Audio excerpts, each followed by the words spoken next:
ડાયરાના કલાકાર દેવાયત ખવડની મુશ્કેલીમાં વધારો, ધ્રુવ રાજસિંહ સાથેના ઘર્ષણને સામે ખવડની સામે મોટી કાર્યવાહી, દેવાયત ખવડ સામે ફરિયાદ નોંધાઈ ચૂકી છે।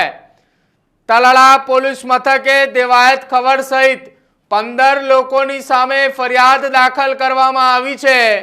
જે દેવાયત ખવડ કે જેમણે ગતરોજ હુમલાનો પ્રયાસ કર્યો હતો તેની સામે હત્યાના પ્રયાસ સહિતના કલમો આધારિત ગુનો નોંધાયો છે।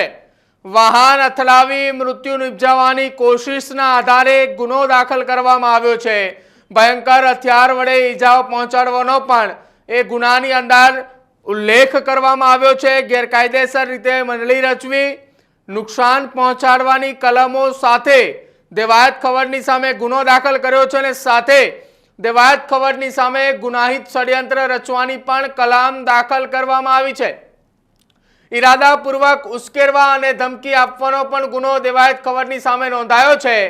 તારા માટે જ બંદૂક લઈને આવ્યો છું, તને પાડી જ દેવાનો છે, આ નિવેદન દેવાયત ખવડે આખી આ ઘટનાની અંદર ધ્રુવ રાજસિંહને આપ્યો હતો અને ધ્રુવ રાજસિંહે આખી આ વાત પોલીસ સમક્ષ જણાવી છે। કાર અથડાયા બાદ બે જૂથ વચ્ચે અથડામણ થયાનો પણ દાવો એ સામે આવી રહ્યો છે।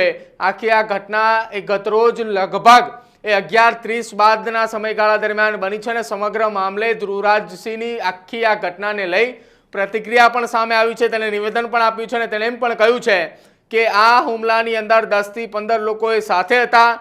જ્યારે અમારી ઉપર હુમલો કરવામાં આવ્યો ત્યારે અમે હોટલ ક્રિષ્નામાંથી નીકળ્યા અને દરમિયાન થોડા જ આગળ જતાની સાથે જ આખી આ ઘટના બની હતી।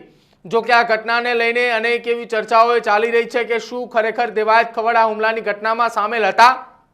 આ સવાલે ગતરોજ સાંજ સુધી સવાલ ઊભા કરતા હતા। જો કે આખી આ ઘટનામાં જે મુખ્ય વ્યક્તિ કે જે ઇજાગ્રસ્ત છે ધ્રુવ રાજસિંહ કે તેને આખી આ ઘટના મામલે નિવેદન આપ્યું છે અને તેણે કહ્યું છે કે દેવાયત ખવડ સહિત અન્ય 15 જેટલા લોકો હતા કે જેને મોઢે રૂમાલ બાંધ્યા હતા। દેવાયત ખવડનો રૂમાલ એ નીકળી જતા મને ખ્યાલ આવ્યો કે આ હુમલો દેવાયત ખવડે કર્યો છે।